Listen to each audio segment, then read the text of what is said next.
Bienvenue au journal sur la chaîne du futur, les titres de l'actualité.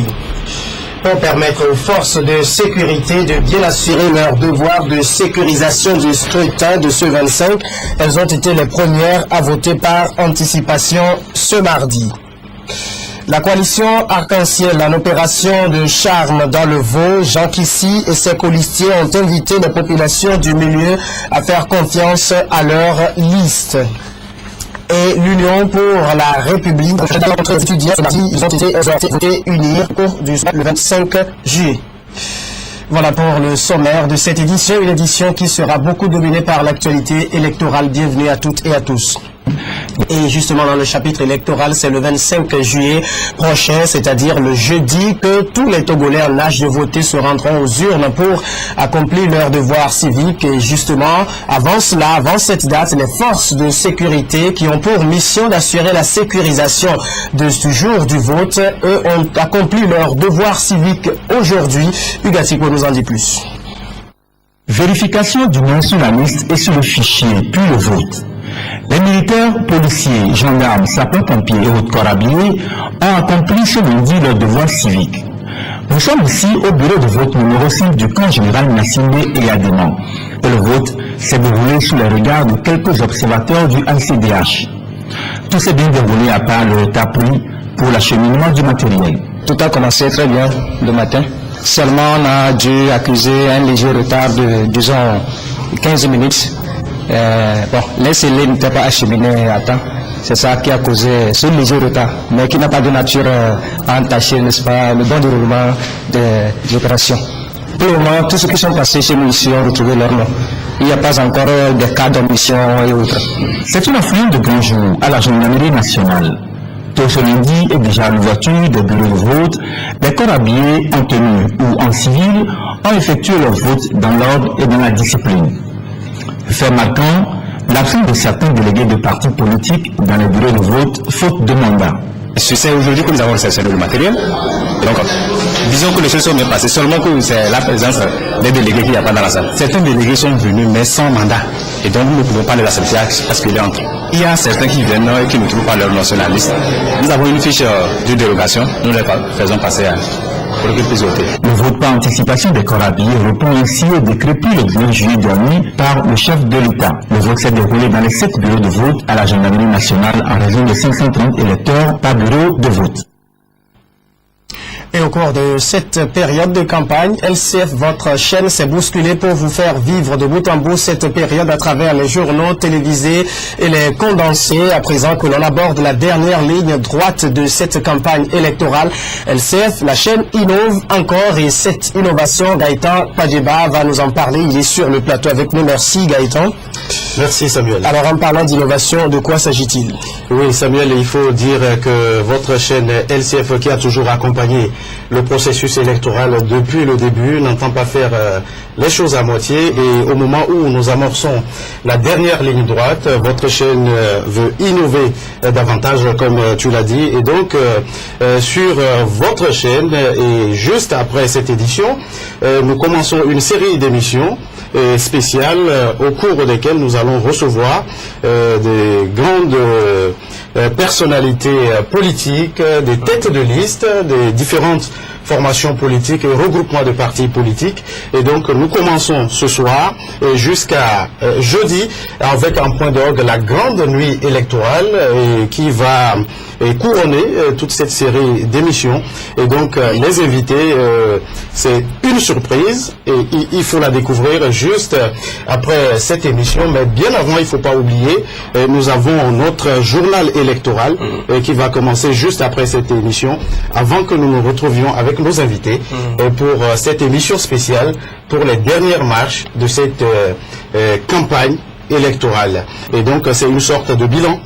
Et bilan avec nos partenaires que sont ces différentes formations politiques. Samuel. Justement, vous avez dit c'est une surprise les invités, mais quel est le profil des personnes qui vont venir dans cette émission?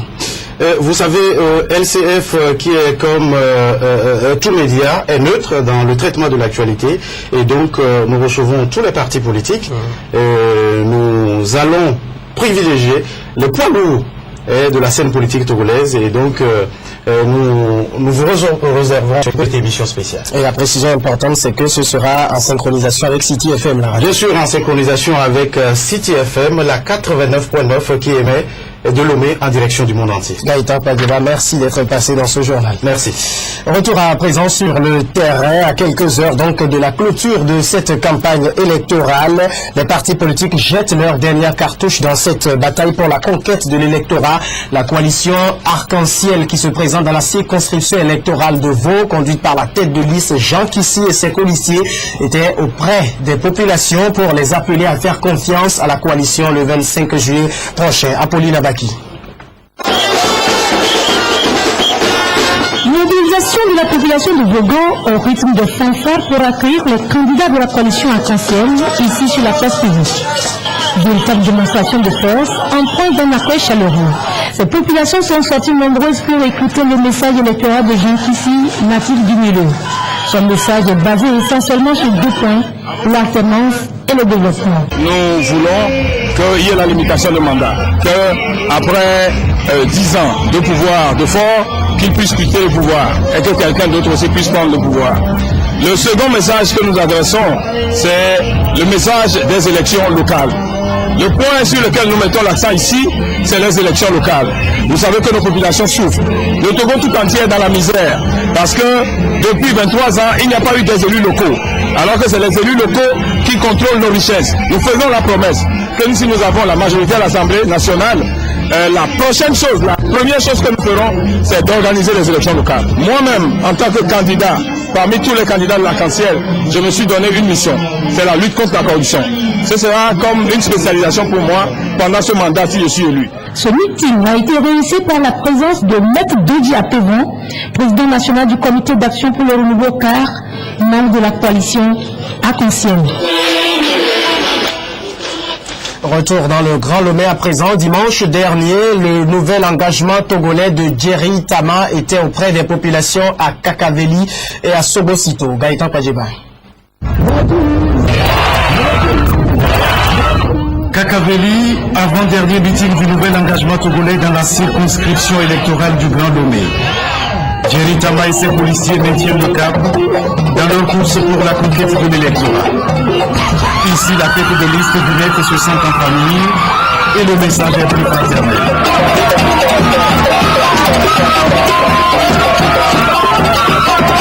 Le mot d'ordre, c'est la mobilisation. Le mot d'ordre, c'est resserrer les rangs. Le mot d'ordre, c'est continuer à faire ce que nous avons fait de très bien durant ces 2 semaines. Le porte-à-porte, la campagne de proximité, la campagne de la réalité togolaise. C'est ça le mot d'ordre aujourd'hui pour le net. Après Kakaveli, c'est à Sobosito que le président du nouvel engagement togolais a terminé son coup de séduction de ce dimanche. Ici encore, même message. Djeri Tama ne tarit pas d'arguments. Il y a des raisons de voter pour le net jeudi prochain. La première raison, c'est que nous sommes le parti qui fait des propositions concrètes. La deuxième raison, c'est que nous sommes le parti qui innove. C'est le parti de la jeunesse. La troisième raison, c'est le parti qui représente l'avenir du Togo.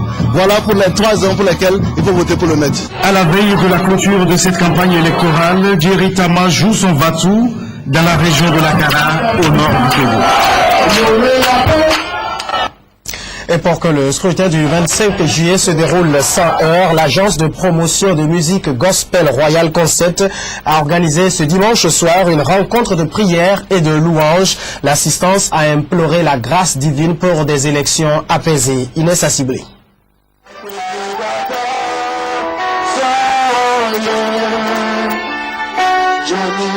Prier pour obtenir l'assistance de l'Éternel au cours des élections législatives prochaines, c'est l'objectif que s'est fixé l'agence de promotion de musique gospel Royal Concept en réunissant cette assemblée de prière.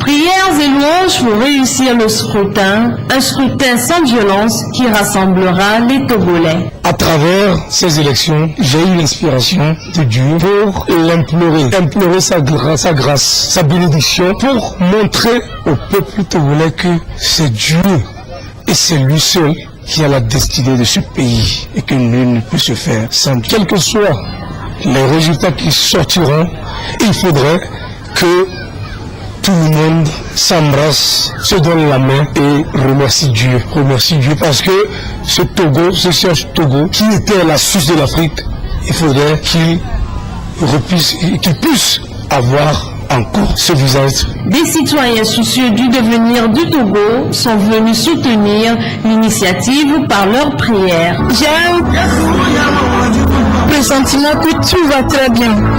Tout ira très bien. Et par la grâce de Dieu, nous serons dans la paix, quoi. Il n'y aura rien de mal, pas de sang versé, pas de frappe, pas de rien du tout, quoi. Les mamans simia et kokola d'apoyamia. Maoula kodemianti. Avec la grâce de Dieu, le scrutin de cette année se déroulera en paix et au nom de Jésus. Nous remercions l'organisateur pour cette prière qui ramènera la paix. La prière a pris fin avec la ferme assurance d'un scrutin législatif réussi. L'Union pour la République à présent. Ce mardi, la liste UNIR du Grand Lomé était au contact des étudiants de l'Université de Lomé. Ces derniers, eux, ont été exhortés à faire confiance à l'Union pour la République le 25 juillet prochain. Hugatiko.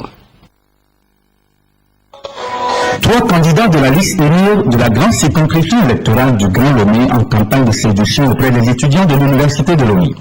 Cette rencontre d'échange a été une tribune pour les étudiants de renouveler leurs doléances dans un environnement précaire marqué par l'amélioration des conditions d'études, les problèmes de chômage et de sous-emploi.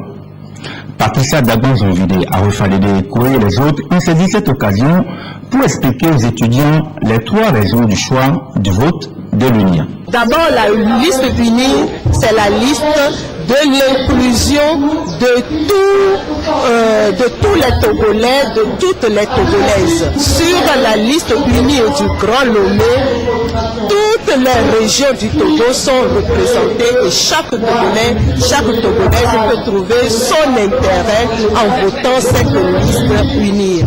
La deuxième raison, c'est que la liste unie du Grand Lomé, c'est la liste de l'espoir. La troisième raison, c'est que il faut voter UNIR pour donner au chef de l'État une majorité confortable à l'Assemblée parce que le chef de l'État a commencé des réformes. Et ces réformes-là doivent se poursuivre. Un invité de choix est venu en renfort, Gilbert Bawara, qui a décliné les axes d'action du parti présidentiel au profit de la population. Ce que les Togolais nous demandent aujourd'hui, ce n'est pas seulement de nous concentrer sur les réformes fonctionnelles et institutionnelles. Oui, c'est de continuer à améliorer la démocratie, c'est de continuer à améliorer les libertés et les droits de l'homme.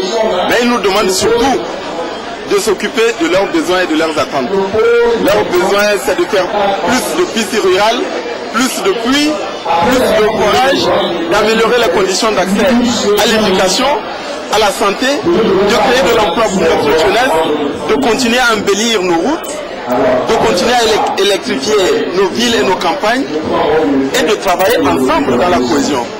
Voilà le message d'UNIR. Le message d'UNIR, ce n'est pas de diviser les Togolais.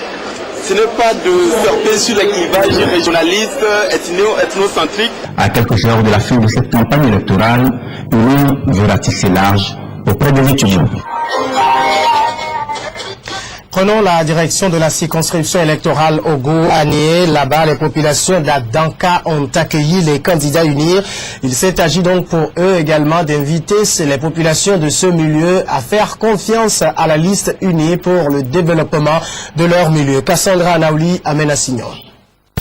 Après les tours dans les villages, c'est au canton du Grand Adanka, localité située à 20 km de la ville d'Atakpamé, de recevoir la visite de Loupessi et Soyaba. Le candidat de la liste UNIR a tenu un message de paix et de développement à l'endroit de ses militants et sympathisants. À l'heure de ces dernières mobilisations dans la localité, les candidats ont, à travers leur message, exhorté la population à porter leur choix sur le parti UNIR. Ceci pour permettre au chef de l'État de poursuivre son programme de développement entamé depuis quelques années. Le peuple est conscient que par ce message, que si nous sommes unis ensemble, nous allons gagner. Si nous sommes unis ensemble, nous pourrons amener le Togo vers son développement. Nous serons désormais un État émergent. Et je crois que la population, dans ces mots, a cette condition qu'avec le chef de l'État, tout ira bien. C'est vrai, nous sommes en période de démocratie, partenaires aussi, soit sur le terrain, qu'on puisse ressentir, que nous puissions échanger, que nous puissions chacun donner son programme afin que la victoire soit plus belle. La population sortie massivement a réitéré son engagement et sa confiance à unir. Ils promettent de voter les candidats de la liste Colonne Blanche le 25 juillet prochain. Dans la suite de cette édition, ce mardi, c'est la journée mondiale des travailleurs domestiques. À cette occasion, les travailleurs de ce secteur se sont donné rendez-vous au centre communautaire de Tokoin, une rencontre qui a permis aux uns et aux autres de réfléchir sur la mise en place d'un cadre de professionnalisation et d'une réglementation dans ce secteur au Togo. Ugatiko. Une ambiance festive et joyeuse ce lundi au centre communautaire de Tokoin pour la célébration de la 7e édition de la journée mondiale des travailleurs domestiques. Le but est de faire ratifier par l'État togolais la convention 189 votée en juin par le Bureau international du travail. Une convention qui garantit une meilleure protection sociale aux travailleurs domestiques. Aujourd'hui, ce qui est plus préoccupant en matière de travail domestique, vous savez, c'est que ce n'est pas réglementé, ce n'est pas professionnel. Et donc, depuis 10 ans, je peux dire, nous nous battons, n'est-ce pas, pour professionnaliser, pour réglementer cette activité-là. Et heureusement, ces moments, il y a 2 ans, et donc une convention internationale a été donc adoptée à Genève. Nous avons entamé plusieurs activités pour plaider afin de ratifier cette convention.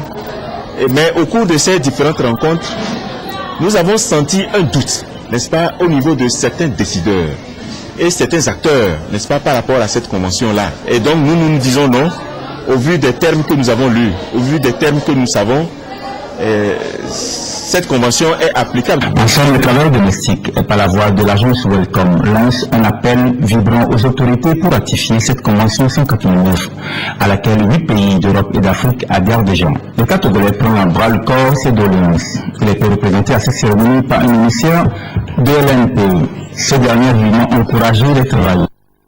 L'ANPE devrait au mieux pour la ratification de cette convention au Togo. Assurer la sécurité alimentaire pour tous au Togo, c'est la volonté du gouvernement. Ceci ne pourra passer que par la mise à disposition du pays des réserves nécessaires. C'est dans cette optique que l'Agence nationale pour la sécurité alimentaire vient de lancer sa campagne d'achat de céréales dans le Grand Bassar. L'opération va permettre non seulement de disposer des réserves, mais aussi de permettre aux paysans d'écouler les excédents céréaliers. Alfred Mindissa, Apolline Abaki. Ce sont 30 tonnes de céréales de plus de 4 millions de francs CFA qui sont mobilisées pour cette opération d'achat dans le Grand Bassar. C'est une mesure d'accompagnement que l'Agence nationale de sécurité alimentaire en SAT apporte aux producteurs pour écouler leur stock. Depuis 5 ans, le Togo ne fait qu'enregistrer des excédents de production. Et donc par moment, il se pose un problème de commercialisation du surplus de production.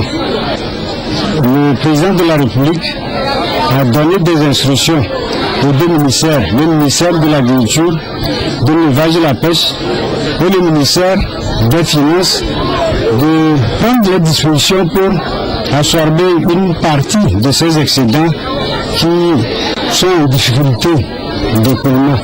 Les achats vont continuer jusqu'à ce qu'on nous consomme les 1,4 milliard. De l'argent qui permet donc à ces producteurs de relancer dans la sérénité une nouvelle production. À chaque bien de se passer, je suis tellement très fier car maintenant j'ai de l'argent pour pouvoir entreprendre la campagne et je souhaiterais toujours que ça continue pour qu'on arrive à prendre toute la quantité que nous avons sous nos mains. Nous sommes très contents de leur geste là et j'estime que l'année prochaine l'ANSAT aura plus que ce que nous avons eu cette année. Donc nous remercions sincèrement cette initiative. Cette opération d'achat sera menée sur toute l'étendue du territoire national. Merci à vous tous qui nous suivez depuis Bruxelles et partout ailleurs.